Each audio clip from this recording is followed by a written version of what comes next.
Olá, hoje nós vamos ler Salmo 9, a continuação dos Cânticos de Davi. Há um músico-chefe sobre Miltelabem, Salmo de Davi. Em algumas versões, diz assim: ação de graças por um grande livramento. Eu te louvarei, ó Senhor, com todo o meu coração. Anunciarei todas as tuas obras maravilhosas. Eu ficarei feliz e me regozijarei e cantarei louvores ao teu nome, ó Altíssimo. Quando os meus inimigos retornarem, eles cairão e perecerão na tua presença. Porque tu mantiveste o meu direito e a minha causa. Tu te assentaste no trono, julgando certo. Tu repreendeste os pagãos, destruíste os perversos, apagaste o nome deles para sempre e sempre. Ó tu inimigo, as destruições chegaram a um fim perpétuo e tu destruíste as cidades. Seu memorial pereceu com elas. Mas o Senhor durará para sempre. Ele preparou o seu trono para o juízo e ele julgará o mundo com justiça. Ministrará o juízo às pessoas com retidão. O Senhor será também um refúgio para o oprimido, um refúgio em tempos de dificuldade. E aqueles que conhecem o teu nome colocarão sua confiança em ti, porque tu, Senhor, não abandonaste aqueles que te buscam. Cantai louvores ao Senhor, que habita em Sião, declarai entre os povos os seus feitos. Quando ele faz inquisição por sangue, lembra-se deles. Ele não se esquece do clamor dos humildes. Tem misericórdia de mim, ó Senhor, considera minha dificuldade, que eu sofro por causa daqueles que me odeiam, tu que me levanta dos portões da morte, para que eu possa anunciar todo o teu louvor nos portões da filha de Sião, e me regozijarei na tua salvação. Os pagãos afundaram-se na cova que eles fizeram, na rede que eles esconderam estão presos aos seus pés. O Senhor é conhecido pelo juízo que executou, o perverso é enlaçado na obra de suas próprias mãos. Os perversos se voltarão para o inferno e todas as nações que se esquecem de Deus, porque o necessitado não será sempre esquecido. A expectativa dos pobres não perecerá para sempre. Levanta-te, ó Senhor, que o homem não prevaleça, que os pagãos sejam julgados à tua vista. Coloque-os em medo, ó Senhor, para que as nações saibam que elas nada são além de homens. Aí na continuação, Salmos 10, que é a continuação do 9, né? Salmo 10, que é o cântico de louvor, em continuação ao Salmo 9, diz: porque tu estás de longe, ó Senhor, porque escondes a ti mesmo em tempos de dificuldades. Os perversos no seu orgulho perseguem os pobres, que sejam apanhados nos artifícios que imaginaram.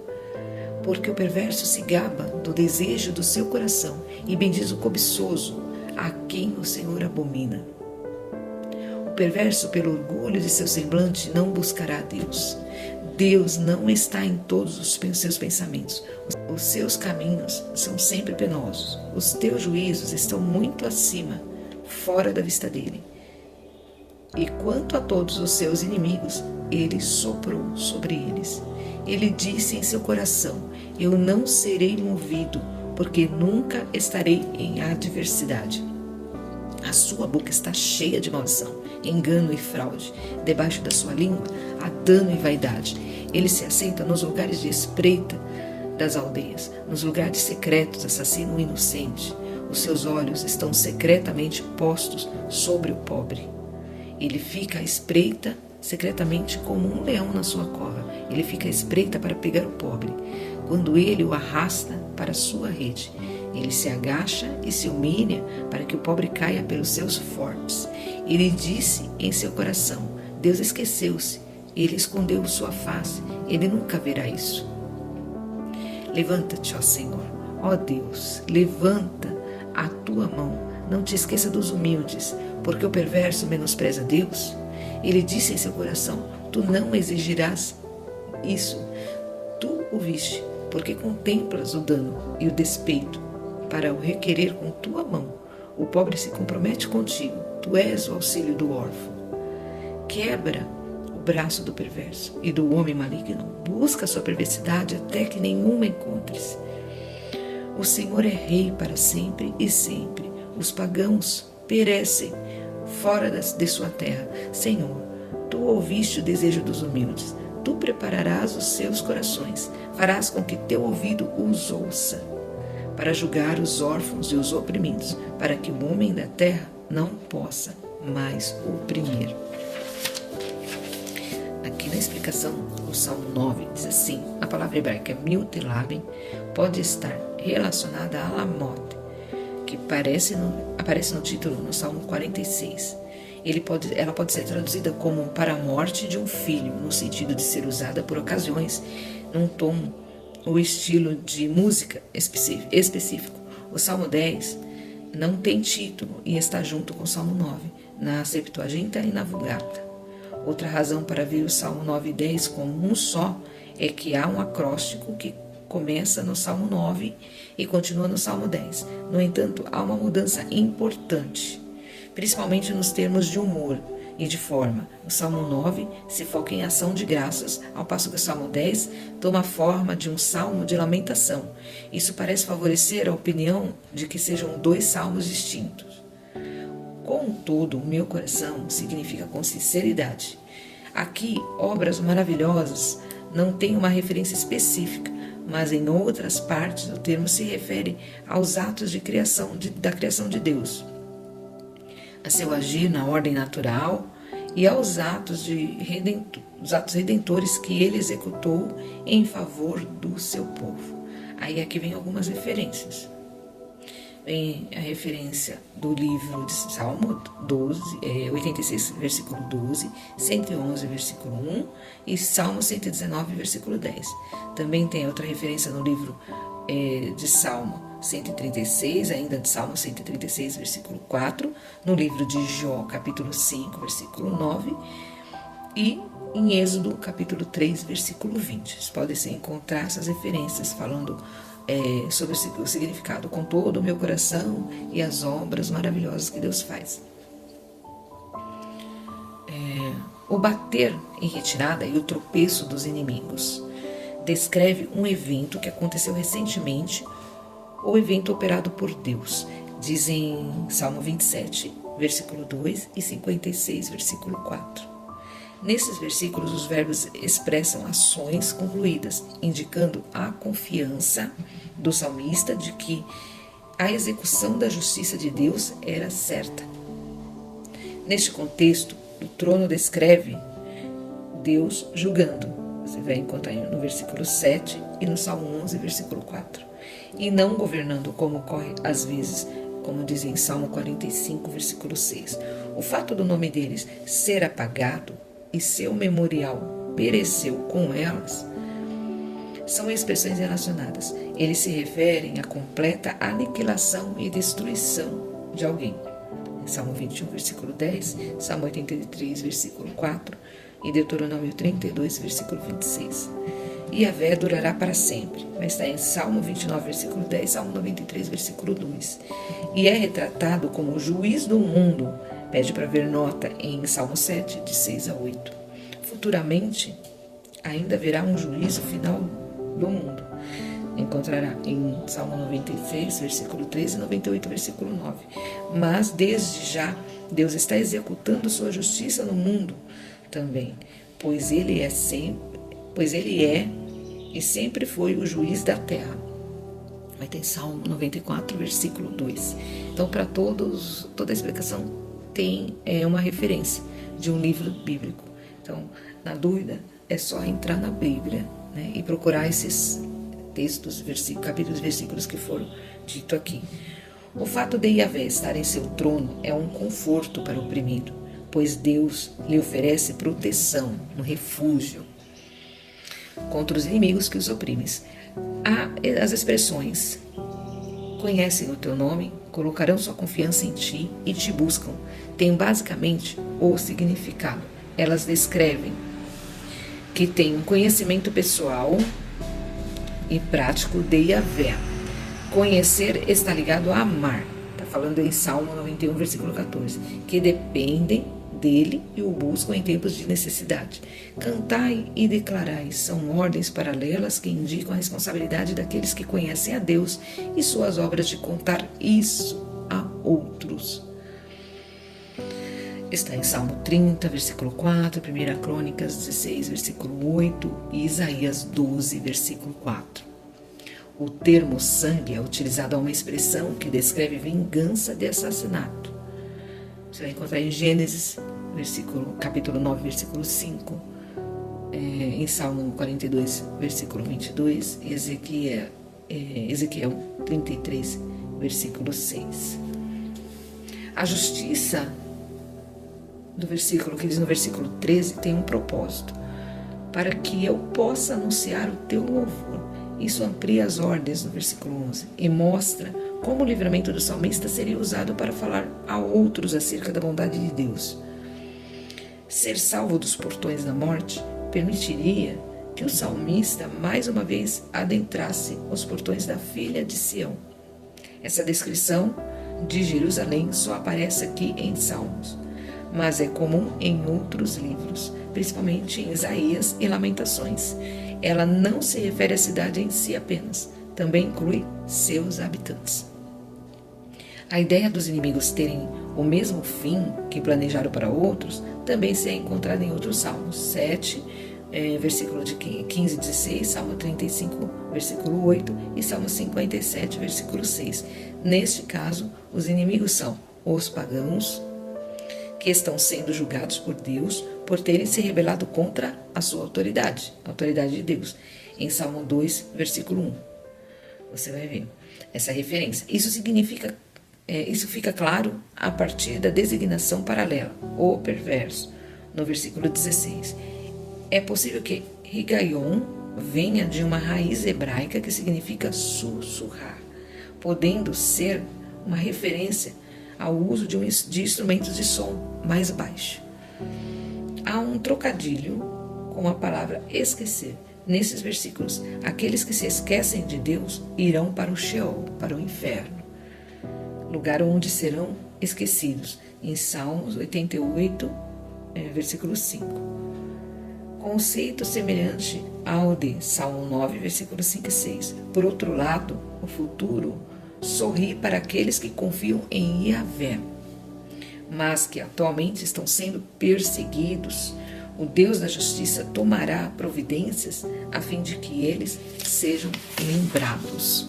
Então, aqueles que servem a Deus, eles são perseguidos, mas Deus tomará providência. Então, mostrará aos seus perseguidores que os justos serão lembrados por Deus. Aí diz assim: levanta-te. É uma invocação de guerra para que o Senhor haja. Você vai ver em nota no Salmo 7, versículo de 6 a 8. O que se pede dele, mais especificamente, é que Deus lhe infunda medo. Este não é o temor do Senhor, característico daqueles que creem em Yahvé, e sim o terror das pessoas quando um exército se aproxima. Nesse caso, o exército de Deus. Em Deuteronômio 2, versículo 25, e em Salmo 11, versículo 25. A ausência de Yahvé observada no sofrimento do salmista é descrita como se Deus estivesse muito longe. Em Salmo 35, versículo 22 e 38, versículo 21. E se escondendo, em Salmos 13, versículo 1. Esta é a outra maneira de dizer que Deus ainda não havia libertado o salmista, embora aqui se subtenda uma rejeição como expresso mais intensamente em outros salmos de lamentação, como Salmo 22, versículo 1. A aflição específica deste versículo está indicada no versículo 2, no pedido para que os perversos sejam apanhados em seus próprios artifícios. Ver nota em Salmo 7, versículo 14 e 16. A arrogância do perverso chega ao auge quando ele nega a existência de Deus. Não se trata de um ateísmo metafísico, no qual há absoluta descrença da existência de Deus, e sim de um ateísmo prático, que nega que Deus preste atenção ao que as pessoas fazem. Salmo 14, versículo 1 e Salmo 53, versículo 1. Ou seja, os perversos acreditam que Deus não está vendo o que eles estão fazendo. A segurança do inimigo se baseia no pensamento de que ele conseguirá escapar com tudo que deseja o seu coração. O ímpio diz: nunca estarei em adversidade. Aí você vai encontrar em Salmo 15, versículo 5, em Salmo 16, versículo 8, Salmo 21, versículo 7, Salmo 62, versículo 2, Salmo 112, versículo 6, no sentido de que nenhum ser superior impedirá que ele faça o que ele quer, ou o que ele quiser. A boca e a língua são usadas para falar. Isso descreve o arsenal mortífero das palavras do inimigo, em Salmo 5, versículo 9, e em Salmo 140, versículo 3. Há uma figura semelhante, aí se vê, em Salmo 64, versículo 3, onde a língua é uma espada e as palavras são flechas. Então todos esses salmos citados, esses textos citados aqui, são referências boas para que nós peguemos a nossa Bíblia e nos direcionamos até esses livros, que é uma forma de uma ajuda para nós compreendermos o que diz o texto. Ou seja, um estudo mais específico do texto, para que nós possamos entender melhor o que quer dizer. A figura de um animal selvagem, especificamente um leão, é muito usada para descrever o ímpio. A invernota, em Salmo 7, versículo 1 e 2, ele espreita os inocentes. Fala em Salmo 94, versículo 21, Salmo 106, versículo 38, e o pobre indefeso. Ele, no caso, espreita os inocentes e o pobre indefeso. Ou seja, o leão, quando ele persegue uma presa, né? Aquela presa é frágil. Então é descrito assim, a comparação que faz essa figura entre o perverso, né, e o leão. O segundo termo é usado apenas nesse salmo, versículo 10 e 14. A inatividade de Deus é prova mais que suficiente para o ímpio de que ele se esqueceu do inocente, ou aqui se refere dos justos, reforçando o ateísmo prático expresso no versículo 4. Isso está ligado à suposição de que Deus estava se escondendo para os aflitos. Esta aparente situação era uma questão desconcertante. Ou seja, o inimigo, o perverso, ele acredita que Deus não está vendo o que ele está fazendo, e com isso ele não defende os pobres, os oprimidos, né? Os fracos, mais fracos. E aí por isso ele se acha forte e acha que pode fazer tudo o que quer, porque Deus não vai ver o que ele está fazendo, não vai ser nunca julgado. Aí diz aqui sobre levanta-te, né, que é a oração de Davi, fala levanta-te. Ver notas em Salmo 7, versículos 6 e 8, Salmo 9, versículos 19 e 20. As verdades do Salmo 9 agora estão em conflito com o que parece estar acontecendo no Salmo 10. Pede-se a Deus, não te esqueça dos humildes. Mas em Salmo 9, versículo 12 e 18, Deus não os esqueceu. Aqui o ímpio pensa que Deus não lhe pedirá contas. Mas no Salmo 9, versículo 12, Deus faz isto claramente. A tensão é entre a aparência e a realidade. Situação comum nos Salmos de Lamentação.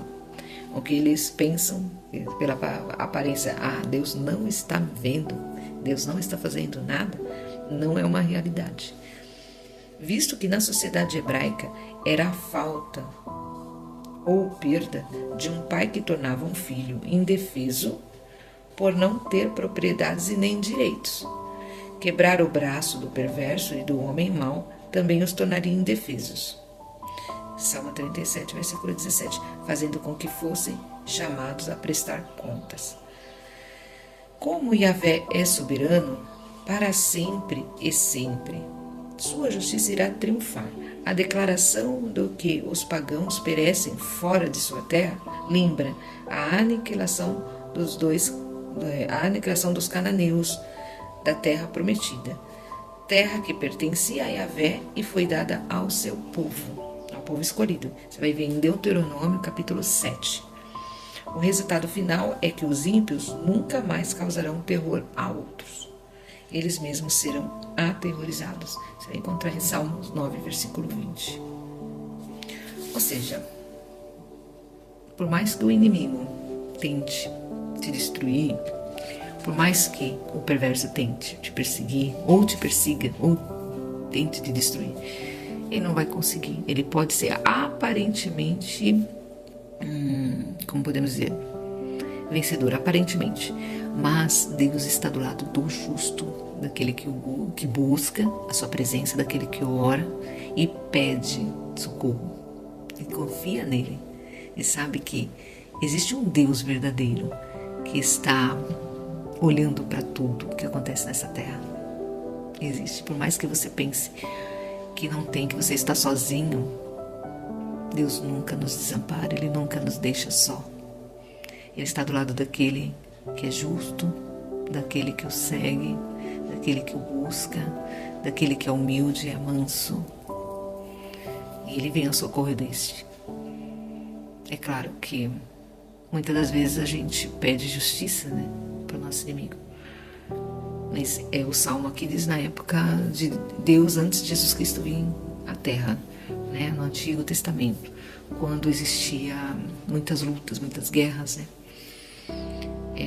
e muitas batalhas entre o povo de Deus e as outras nações que não acreditavam em Deus. E nessa época era olho por olho, dente por dente. Então Deus defendia o seu povo. Por isso que existiam lutas, batalhas, né? E Davi aqui, ele pedia forças a Deus sempre nas suas batalhas para que ele fosse vencedor. E depois que Jesus Cristo veio à Terra, Jesus Cristo pegou um reino de amor, né? Hoje nós acreditamos em Cristo Jesus, né? Como, né, é nosso Senhor e Salvador.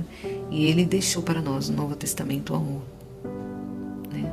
Isso através dos ensinamentos de Deus. Então Ele veio à Terra, que era o Verbo que se fez carne, e Ele nos ensinou a amar os nossos inimigos. Então hoje a nossa batalha são contra as hostes espirituais da maldade. Então nós não lutamos mais contra a carne nem o sangue. Nós pelejamos por oração. Então a nossa batalha é espiritual. E hoje nós oramos, pedimos a Deus misericórdia, para que Deus tenha misericórdia dos nossos inimigos. E abra os seus olhos e para mostrar para eles que existe um Deus que tudo pode, um Deus que vê tudo. E que Ele condenará aqueles que não o buscam, não o seguem e não fazem sua vontade. Então nós hoje temos que colocar os nossos inimigos na mão de Deus, pedindo a misericórdia de Deus, mostrando o nosso amor pelo outro, porque Jesus Cristo deixou como exemplo o amor. Então nós vamos praticar através das orações. Nossas lutas, nossas batalhas são com orações. É o que nos ensina todo o Salmo que está aqui sobre cânticos e louvores. Confiar em Deus. Essa confiança em Deus, que Deus vai lutar por você, vai fazer tudo por você, que Deus vai te honrar, que Deus vai te proteger. Essa confiança. E a confiança que nós temos é através da oração. Entregar tudo nas mãos dEle. Confiar e descansar, que Ele fará justiça da forma dEle. Que Ele haja segundo a sua vontade. É isso. Essa é a mensagem. É muito bom ler a Bíblia, porque a gente às vezes pode estar ansioso com as coisas que acontecem, né, no dia a dia, com as afrontas, né, dos nossos inimigos, nossos adversários. Mas através da Bíblia Deus coloca paz no nosso coração. É isso. E a gente não vai desejar mal para o nosso inimigo. Nós vamos orar e pedir para que Deus tenha misericórdia da alma dele, como teve da nossa. E faça com que ele enxergue que existe um Deus que tudo pode e que está olhando para tudo e que está no controle de tudo e que só acontece se Ele permitir. Se Ele não permitir, nada acontece. Nada do que o perverso tenta fazer vai acontecer. Pode voltar contra ele mesmo. Tudo que ele pensar em fazer contra você, volta para ele. Porque você está em oração, está buscando a Deus, está entregando tua vida nas mãos dele. E ele tudo fará por ti. Confia nele. Confia nele. E ele tomará a providência certa, do jeito certo. Glória a Deus. Deus seja louvado. Amém. Amanhã nós voltaremos com o Salmo 11.